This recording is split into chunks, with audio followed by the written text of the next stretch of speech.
Hey guys,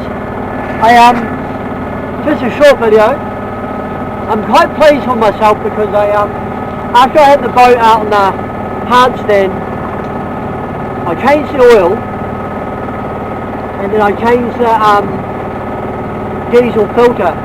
And after I changed the diesel filter, I couldn't get it to run. I watched another video on YouTube and figured out that after you put the filter, you actually fill it up with diesel. Didn't do that. So I come back today with a bit more diesel, filled up the thing, the filter, closed it, and it ran. And then it took a while to wind over, and I was like, oh God. I don't have a lot of custom motors at the moment. I'll elaborate on that in a minute. Anyway, it ran the other day, it kept starting and stopping, so I filled up that, and then today it ran. I ran for like 5 minutes, so I dropped the mooring, put in gear, and it part of wanted to stall, and I was like, oh God. So I circled around the mooring, picked up the mooring again, ran it, and then I thought, I had a look at it, thought, do I need to bleed anymore? But it was still running, and then I revved it up a couple of times to the mooring. I was like, oh no, I think it's going to go. So I dropped the mooring. It was probably 15 or 20 minutes ago, and I'm now motoring, and we're doing 4.8 knots at 2,400 revs. I guess that's about right for a little single-cylinder Volvo diesel on a folk boat. And but I'm feeling good because so often I've had a problem with diesels, and they've been like the death of me for that motor. Like it's been like, oh God, I can't rectify it. You can't get anyone out to help you.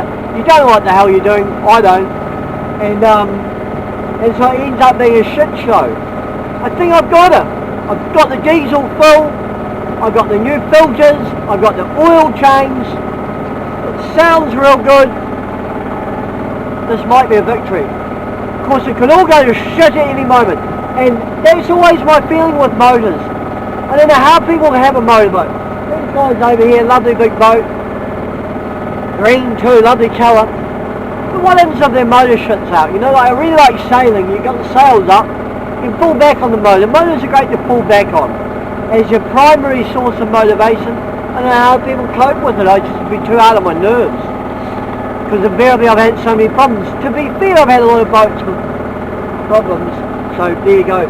I bought a Range Rover. I'm going to turn around and head back.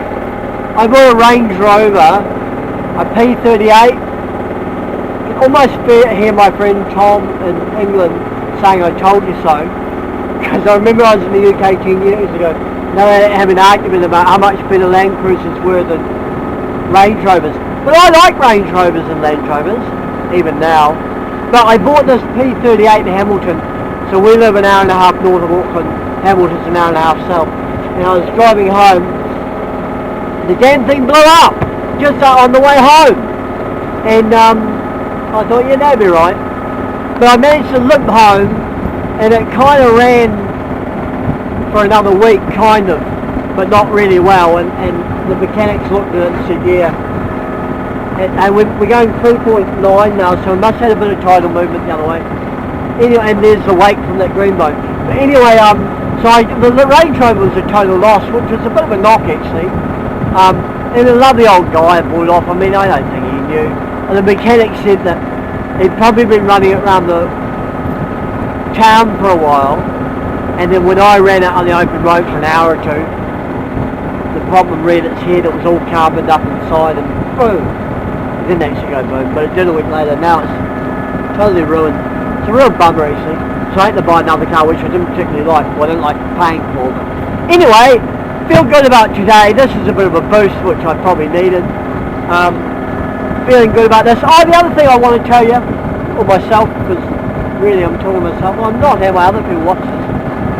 It's funny because I only keep this for a record myself.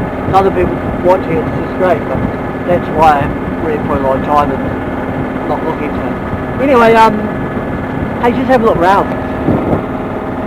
Isn't that lovely? It's a really calm, lovely day. That's the mouth of the harbour. I wonder where those guys are up to.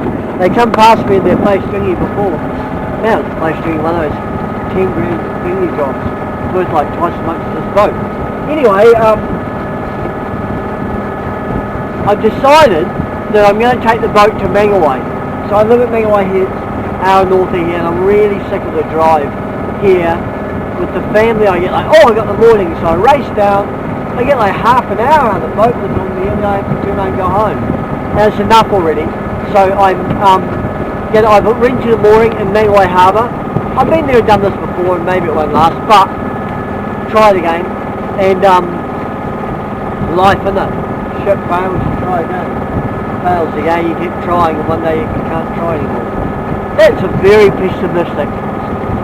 Let's look at that another way. You keep trying, you win some, and then you win some, and then you win some. Yeah, that's better, isn't it? Same person, 2 minutes later. Is it the same attitude, or is it different, just a different interpretation of the same attitude? Let's not get too philosophical. So I'm going to take it up there probably in the next couple of weeks. This is a good step. I want to run this and make sure it was all going. I'm there now. I'm a little bit tempted to anti-power on the grab before I go. But like I said in the last video, I'm tempted just to clean it every month or so, just with a brush from the dinghy, and go for a swim with the wetsuit. Because that seems to work a treat. Is it better than anti-power? Then anti-power's $400 for a good can, you put it on. Does it even work? You know, like I put it on that last boat, a month later there's shit on the bottom. What would happen if you put nothing on? You know, there'd be shit on there too, but would it actually be on there faster?